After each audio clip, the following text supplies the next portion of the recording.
doing? So as promised, back with another talk. I'm going to be reading from a paper that I put together, basically talking about metaphor and how it is akin to the word rebus, R-E-B-U-S, and also R-E-B-I-S. And why is this important? Before I start going into this paper, it's important because metaphor gives us a bigger view on life. It's something that actually makes life beautiful, worth living. If you can get into the mind state of understanding metaphor and seeing things metaphorically, it actually opens up deeper vistas of knowledge to you about yourself, about who you really are.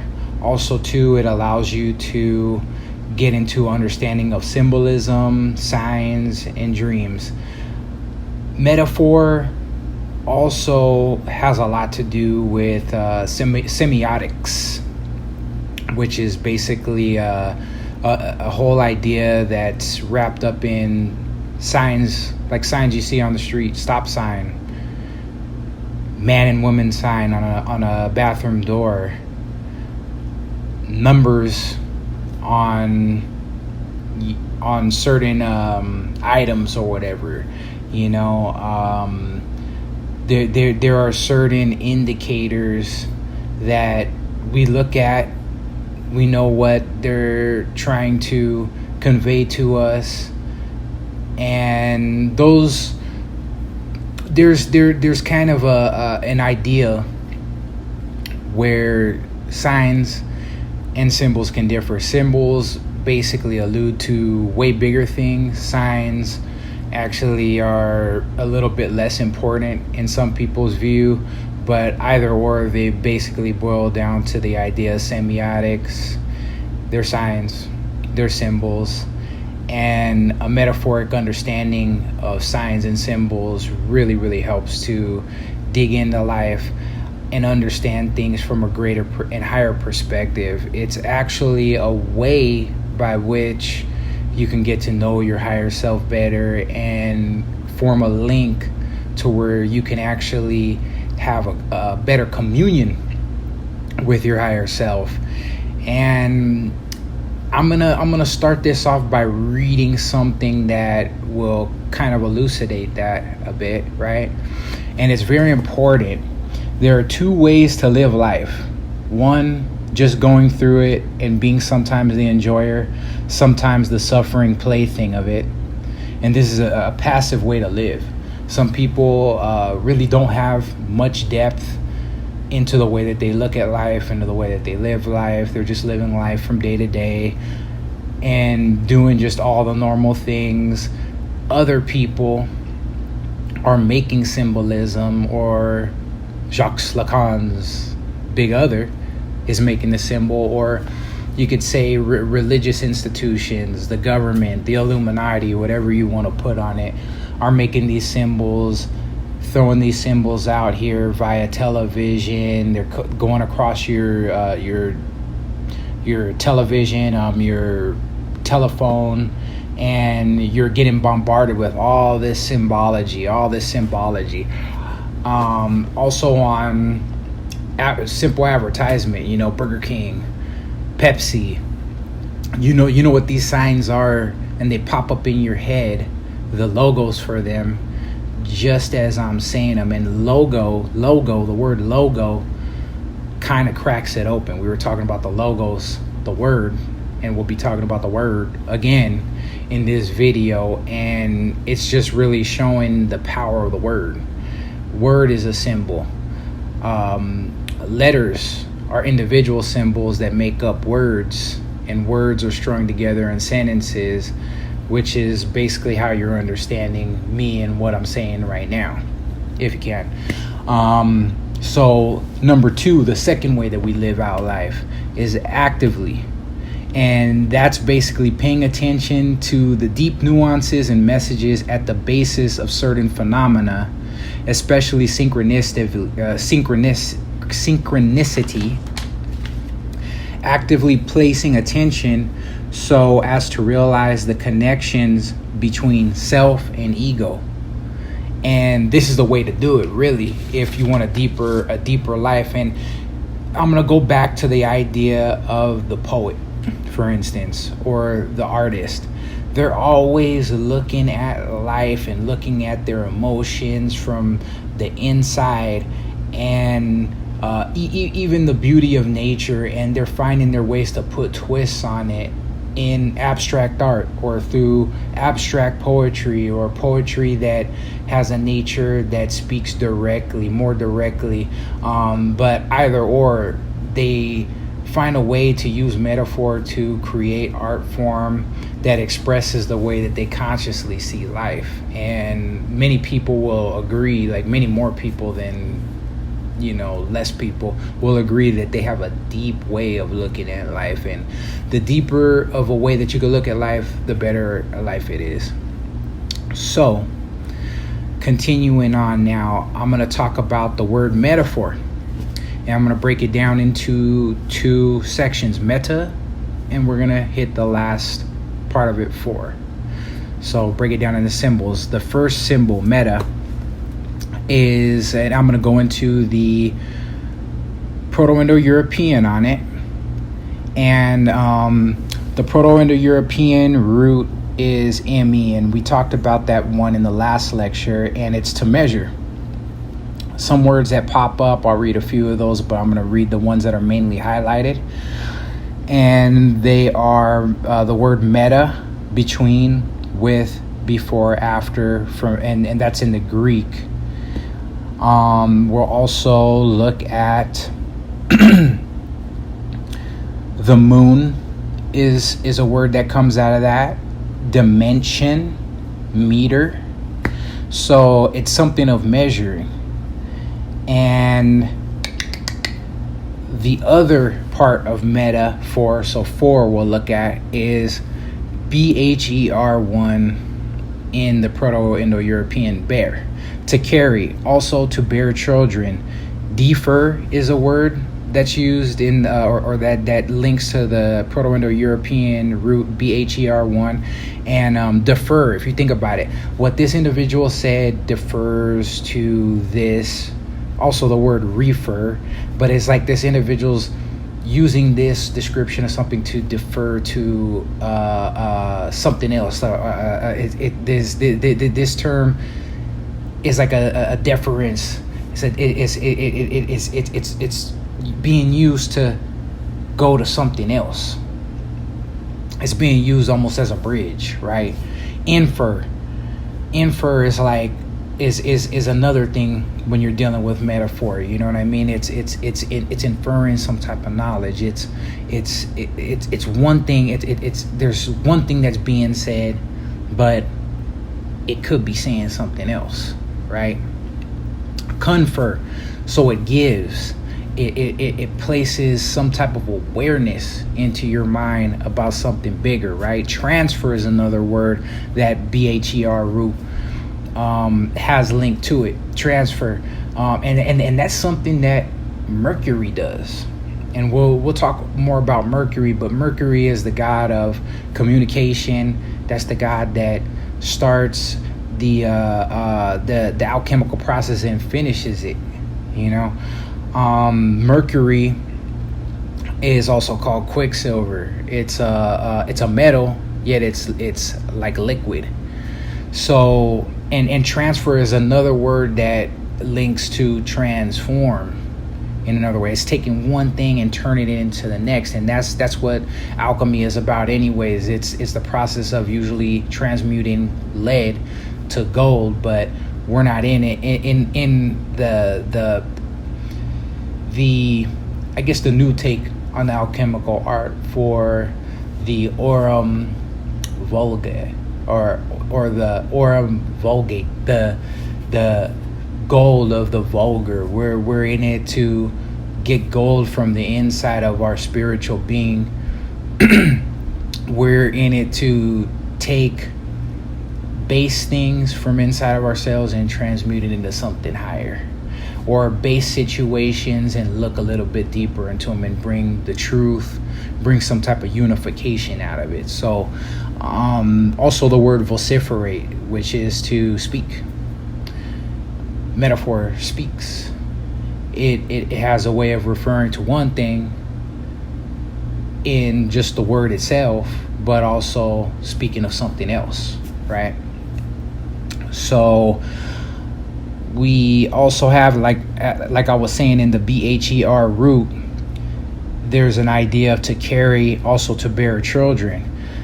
The alchemical process of separatio to coagulatio is what brings things to birth, by taking opposites and those opposites coming together and creating something totally new. So I'm going to get into the word for rebus, R-E-B-U-S, and then we are going to go into the word R-E-B-I-S. So rebus is something that Jacques Lacan said. He said language is a rebus. And I'm going to explain to you what a rebus is, and that's going to open up that statement, because sometimes when it's something that's very hard to explain, like even what I'm doing right here, I'm going through these notes and I'm trying to put what I'm trying to say in words that can be accessible to many different people. Sometimes metaphor is necessary. Sometimes throwing a symbolic picture up on the screen so maybe you could see, or some type of diagram that will elucidate the information, helps. And sometimes those diagrams are a little bit cryptic as well though, but something about some of the symbology, some of the pictures, and then also too some of the colorful uses of language can elucidate a situation, because it's basically being used to say something other than what's being said though, but by speaking in as if terms, which I'm going to talk about a little bit here in just a second though. But in rebus, the term re means to bestow or endow, and you have the word rebus and the word real. And Jacques Lacan talked a lot about the real, what the real is. I'm not going to get all the way off into that though, but the thing is though, is metaphor can give you a sense of what is real underlying something. That's why the Bible, for instance, is full of metaphor. That's why a lot of occult literature is full of metaphor. Buddhist, or actually not Buddhist, but in the East they use what they call koans, K-O-A-N-S, and they're metaphoric sayings that if you sit and you think about them for a while, they will basically give you some type of heightened understanding of some principle that's all-encompassing in life, in nature, in the psyche, and spirituality. It'll basically open up a door that was once closed, but a lot of times it comes with such a cryptic saying. It's like, man, you get tired of thinking about it and ruminating over it just to get the answer, and then that they will go to their initiators and ask them what it meant, or get insight so that they could get on the right path, so that they can understand what is being said. But anyways, somebody else also said that language thinks me. So the thing is there's an idea that language, we think that we understand what somebody is saying when somebody is talking to them, but really language is thinking in such a way that it leads us back to what something really is, the truth of something, and that's what the self is, and that's what metaphor could be used to do. Anyways, now getting into rebus. Rebus refers to the use of pictures or other visual images to represent words or symbols. Many ancient languages like Egyptian hieroglyphs and Hebrew, for instance, utilize the function of rebuses in order to convey greater meaning. And rebuses, because that's kind of like virus, it might be rebuy, but that would kind of sound strange, right? So there are certain languages, for instance, like Hebrew, and that's why I like Hebrew a lot, because, and I haven't done it, didn't do it in the last video, but in further videos, what I'm going to do is break words down by the symbol, because every Hebrew letter has symbolic information coded into it or attributed to it, and that is taught traditionally in the oral tradition of Kabbalah. And we have individuals that have put a lot of informational database together on each of those letters, and it's really mind-blowing how you can meditate on a word that, let's say, has three letters in it, and read symbol by symbol of each of the letters and get a mind-blowing account that's bigger than just the one word. And Egyptian hieroglyphs were like that as well, though, too. Each of the letters were drawn out pictographically, which is very amazing. And they had God attributes to them, and probably way more attributes. I'm not a master in understanding Egyptian hieroglyphs, so I won't touch on that, though. But I do know that according to scripture, for instance, and also some historical account, that Egyptians had Hebrew slaves. So I mean, if you think about it, when a country has certain individuals as slaves, what ends up happening is there's some knowledge that gets crossed into the other culture that were slaves. And that obviously happened with the Egyptian language into the Hebrew language. And definitely a lot of the writings of Moses reflected that as well, though, too, because the Egyptians were masters in the occult. Like their knowledge was very, very, very deep of the other side of the spiritual life. So that a lot of that information got carried off into the culture of the Hebrews. Anyways, so I'm going to roll it back just a little bit. Many ancient languages like Egyptian hieroglyphics and Hebrew, for instance, utilize the function of rebuses in order to convey greater meaning.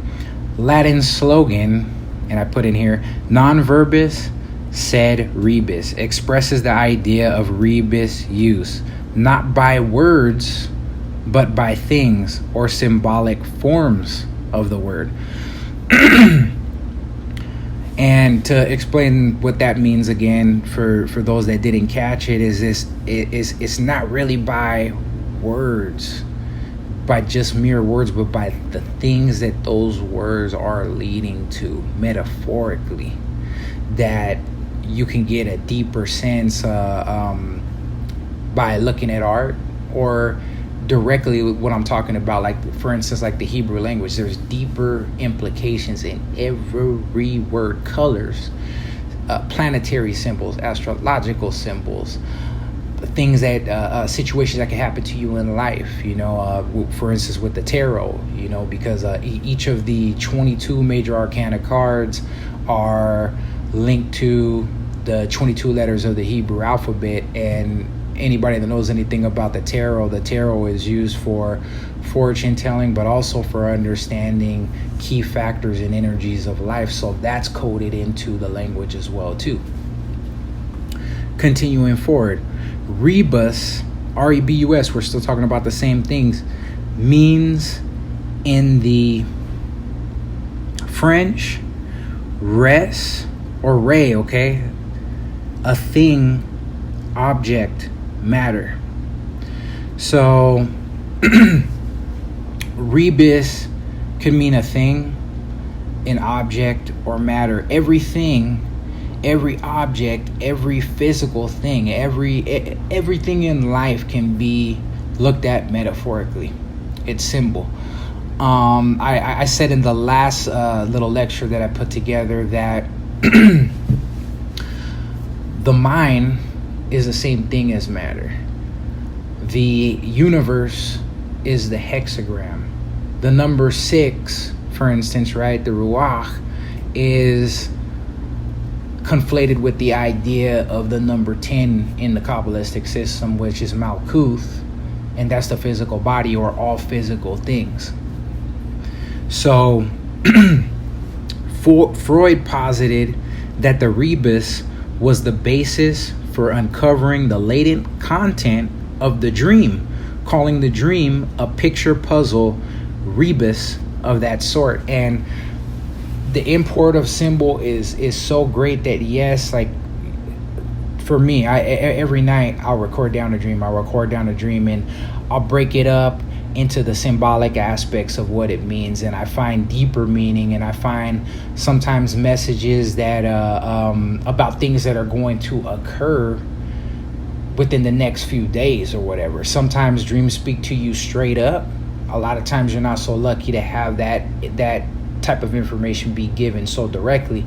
So dreams are like a rebus, and I'm going to throw up a picture of what a rebus is. It's a picture numerical type puzzle, and it has sometimes letters, and you look at it, and what it will do is it will reveal some type of word if you can look at it long enough, think about it, and put it together. And that's what a rebus is, rebus. Okay. So now we're going to get into the idea of the rebus. All right. And this is getting into a alchemical word, and they're both the same. So I'm kind of coming at a metaphorical angle with all of this, though, right? So follow me here.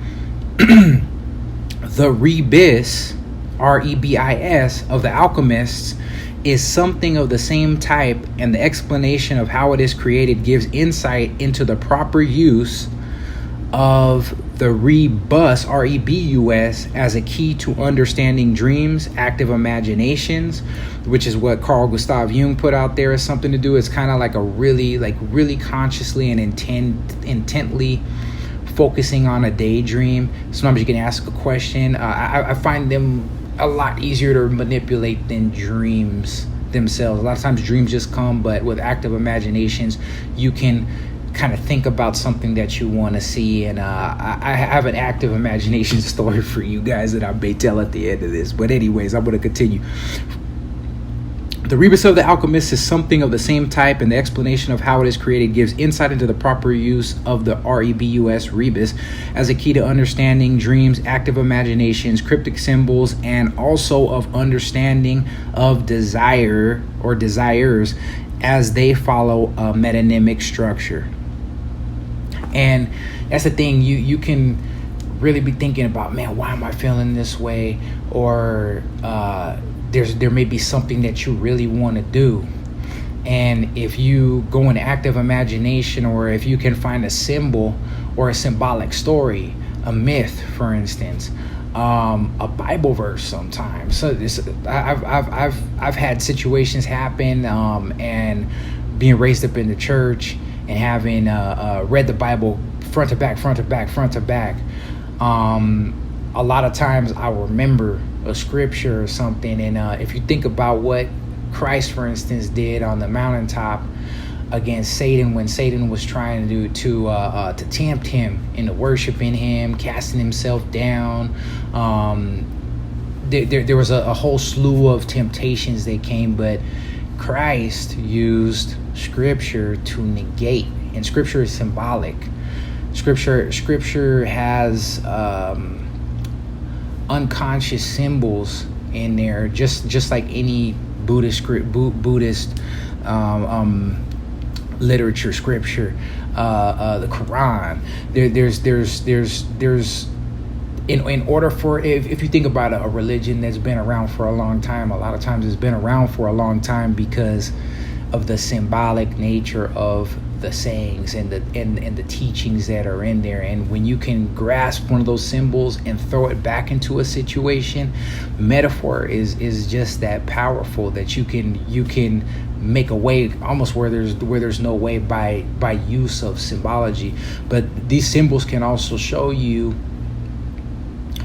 what your desire is about, what on a higher level your desire is about, especially if like I was talking about in the last video, if the desire is a highly enthusiastic desire, meaning that there's a God image at present, you can basically go into what that desire is, what you want to do with that desire, what the desire is telling you, especially if you know that it's not just your ego going off like, oh, I want to do this. It's acting autonomously, but if there's a higher calling, a higher source that is leading you to do something, and no, this came from some divine source, you can take it back to a symbol.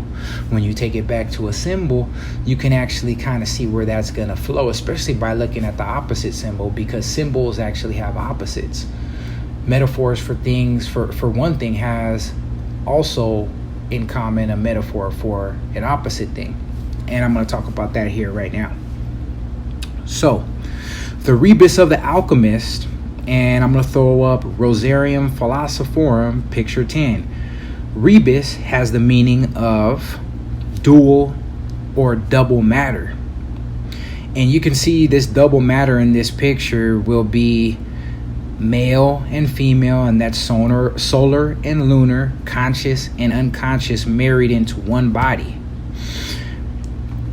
Now, in reference to Rebus, the duality expressed within visual images as expressed or implied by correlating direct and opposite words or symbols. This is what the Rebus is, right?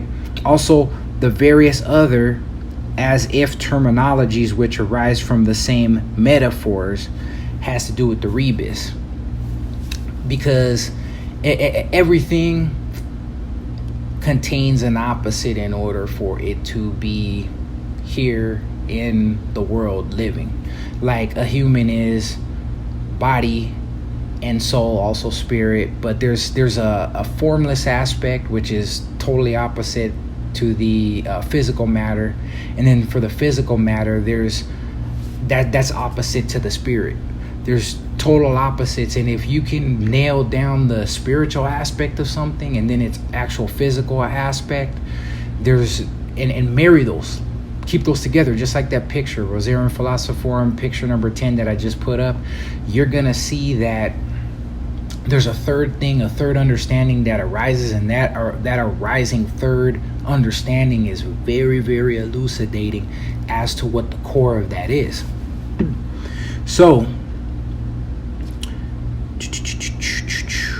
after one has gone through the stages of putrefaction and separatio, so thinking about those two opposites that you marry together, the spirit and soul, the opposites in the idea. Even you have to do this with dreams. When you are able to separate these things into polarity, put them in your mind, look at it, allow it to seep into the mind, think about it.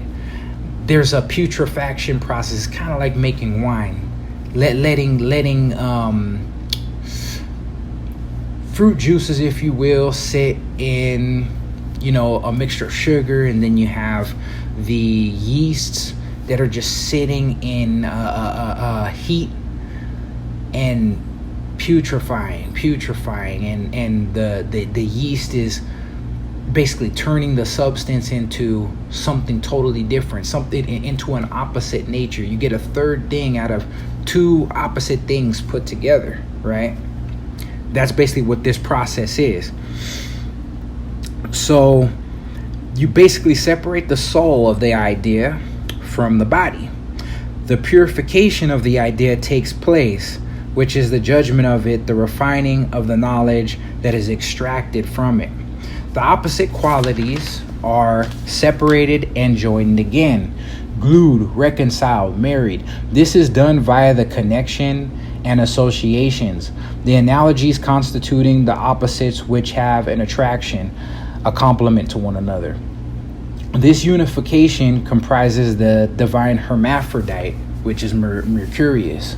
And they call it a hermaphrodite because you have male which is the conscious aspect, the egoic aspect, and female, which is the unconscious aspect, married together as one. And what happens is there's something new that comes out of that unity.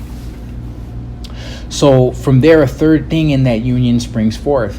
The finality is a union of spirit and matter, male and female, sun and moon, conscious and unconscious.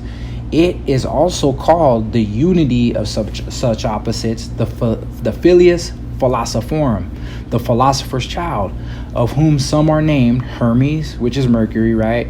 The child of the red king and white queen, that's Mercury again. Sun and moon is what the red king and white queen refer to. Red king is the sun, the white queen is the moon. The child of the egg.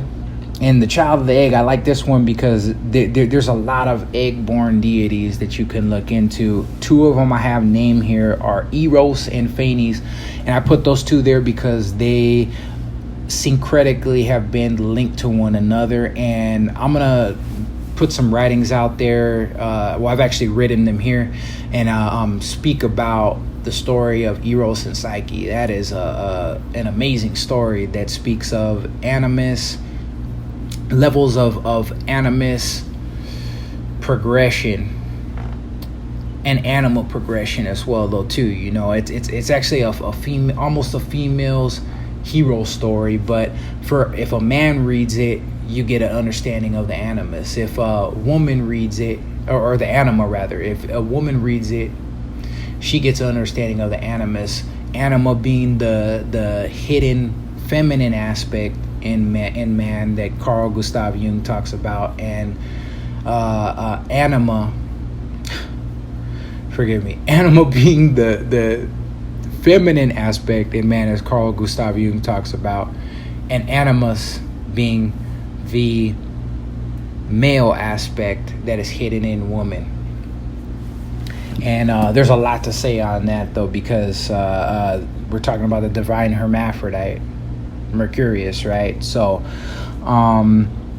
continuing forward, so Eros and Phanes and many other egg-born deities have to do with the filius philosophorum, or the child of the philosophers, right? That is brought out as a third thing from a unity of two opposite things that have been married together. And there's a tension when you do that as well, though, too, because when you're developing dream ideas or try to understand something symbolic and you're looking at it from both aspects, sometimes you don't really see the correlation. Sometimes you have to do some more deeper study to understand what it is that's being placed in front of you. However, a lot of times what ends up happening is you bear the tension of those opposites. That third thing will pop out, and it's like, oh man, this is what this is talking about, and the unity of both of these things, especially when you put them back together, and especially when you have looked at all the aspects, cleaned them up, and really consolidated the understanding of them. You get to a point where just light springs forth, and you have another installation of knowledge and understanding on something. So talking about Phanes, right? There's a Proto-Indo-European root that is BHA1, and that means to shine, phosphorus, light bearer, Lucifer is a understanding of the word light bearer. And Lucifer is just like Prometheus, the one that stole fire, gave it back to man after Zeus took it away because they were messing up on the sacrifices, right? To bring to light is the Greek word phanein, cause to appear, to show, has to do with the Proto-Indo-European root BHA, which is to shine. The Old English beknan or bieknan is to make a sign.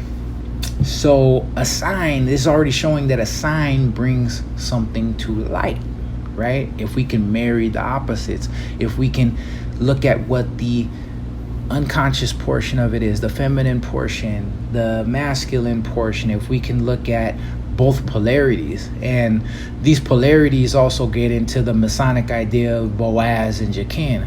And I'll throw up a picture of that as well, though, too, this polarity, these poles are what cause everything in life to have magnetism and meaning.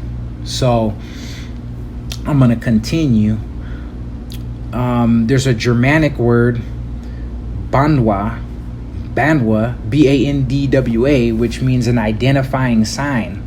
And once again, we were talking earlier about semiotics, which gets into symbolism, gets into signs and how human beings react to signs, like a stop sign on the street. Oh, you see the red light, stop your car, right? Also, too, Phanes can be placed here, as well as the idea Eros represents, is basically what I put there in parentheses. The word fantasy goes here. So fantasy is also the same thing that you're doing when you are looking at things in terms of metaphor. There's a lot of fantasy that goes through the mind of creative people in order to display something creative to you. There is fantasy at play in artists, in a songwriter, in somebody that's drawing a picture just off the top of their head. They're producing what it is that they feel to describe to you in a drawing. I used to do a lot of drawings, and it is something that it drives you. There's so many different things that come out, and it's all metaphoric. It's all something that you wish to really express. And then you have the word Hierophant. Now, Hierophant, there's a tarot card called the Hierophant, okay? And it is relative to the Hebrew letter Vav. And what I'm doing right here is in action, I'm showing you how certain letters have a deeper import in it. There's data that's stored unconsciously in these letters.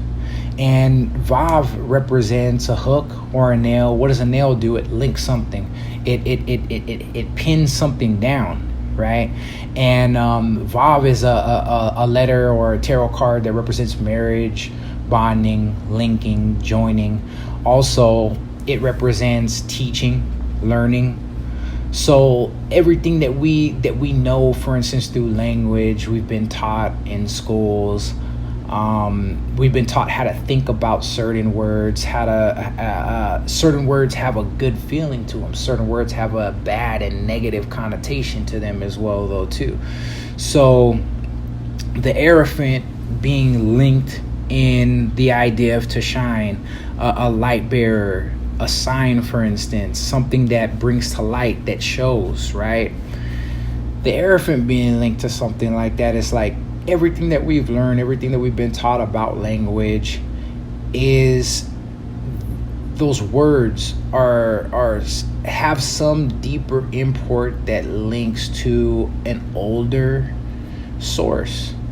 And that's also why I like etymology, because you can take words back to the oldest source, or to as old of a source as you can possibly have. I like to use Proto-Indo-European because you can take from English, and it will go all the way up through the Germanic languages. It'll give you Latin, it'll give you Greek, and it'll go all the way back to the Proto-Indo-European roots, and sometimes hit a few other languages on the in-between. And you can see how there is somewhat of a pattern, somewhat of a metadata. And I use that word because I do a lot of creative work as far as video editing, and there's metadata allows you to link certain things together, to even give projects to other people from your computer, and let's say they have the same editor or maybe a different software. That metadata can be logged right in there in their computer, and they could pretty much start off from where you last left off by just receiving the metadata and the project file, etc.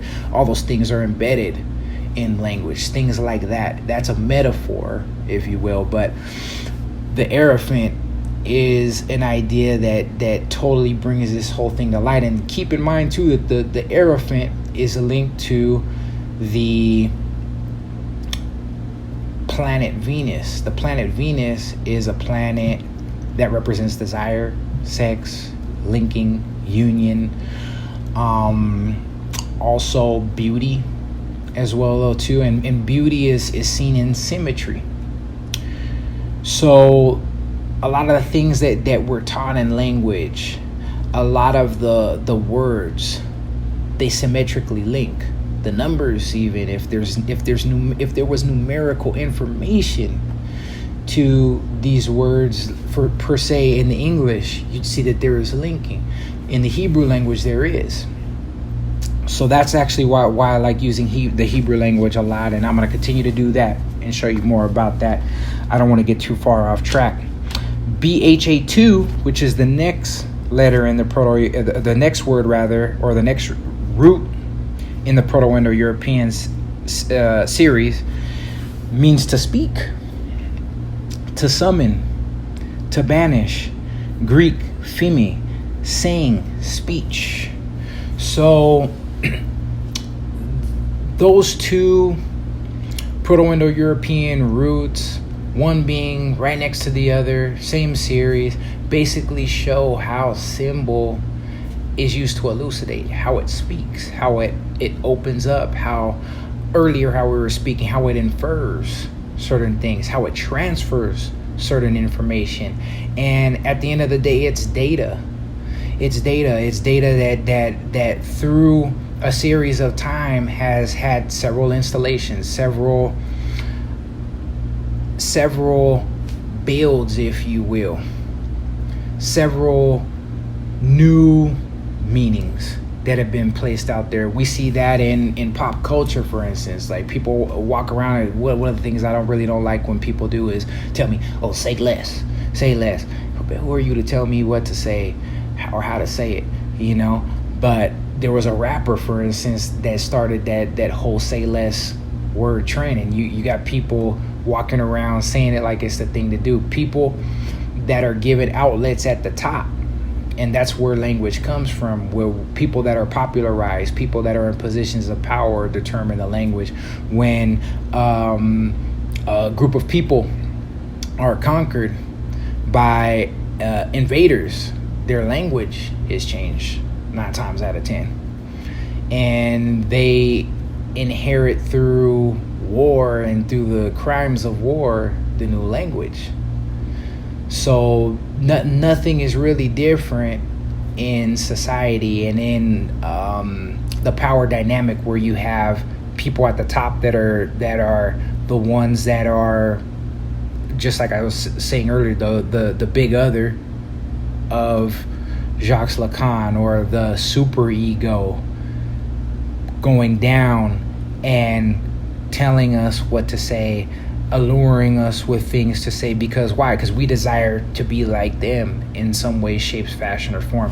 Everybody to a different degree less. When you start getting more into self-knowledge, you tend to not really care about the trends. You tend to incline more to your own sense of peculiarity, eccentricity. You subscribe to trends a lot less, and you want to know more about knowledge, more about higher things. Anyways, getting onto the Hebrew understanding of this, the word in Hebrew is davar, word, daleth, bet, resh, and it is 206 is the numerical scheme for that, because the let is 4, bet is 2, resh is 200. So if you add 2, 4, and 200, you'll get 206, right? 8 letters down the row, you get to 214, right? And that is the word for, or the number for the word Ruach. And the Ruach goes back to consciousness. That's the air, wind, spirit, mind. We were talking about that in the last video. Now, I say see the word dabar, it gives rise to consciousness, which is ruach. The ruach is where we get consciousness, where consciousness comes from, right? And the thing about that is that the word is that which created in the beginning. And if you think about the source of those things, it all came from darkness. There was nothing. And then the word was spoken, right? And that's even in the Greek myths. When we're talking about Eros and Phanes, they were both born from an egg. One was born from an egg in Tartarus that was laid by Nyx. That's Eros. The other one, Phanes, was born from the egg of chaos in Chaos. And there was nothing. There was nothing. These are beings of light. These are beings that goad. These are beings that bring things together, that order cosmos. And the consciousness, if we get into the idea of nous, and we might go down that whole path right there though too. When we get into the idea of nous, consciousness is influenced by something cosmic. There's an impulse that we all act upon, and that kind of gets into a very minute understanding of the goading process, is that we're impelled to do something beyond a realm of what we think is our own. And the only time we do that which we really want to do is when the ego is acting on just some, is acting impulsively, it's acting autonomously, and it's we're not getting something that's coming in from that higher source. And it's really, really key to have inner knowledge enough to be able to differentiate between the two, because sometimes that's how we get into trouble, when we act on ego inflations, on being too prideful, or when we act out of fear, because sometimes that happens too, like I was worried, or I was stressed out, I was anxious about something, so I did this or I did that, and now you have to carry and wear that burden. So the next and last Hebrew word that I'm going to get into is Zahar, and that is 295. It's 90 plus 5 plus 200. 90 is Zadi, He is 5, and Resh is 295. And that word means to shine, to proclaim, to publish, to illuminate, declare, state.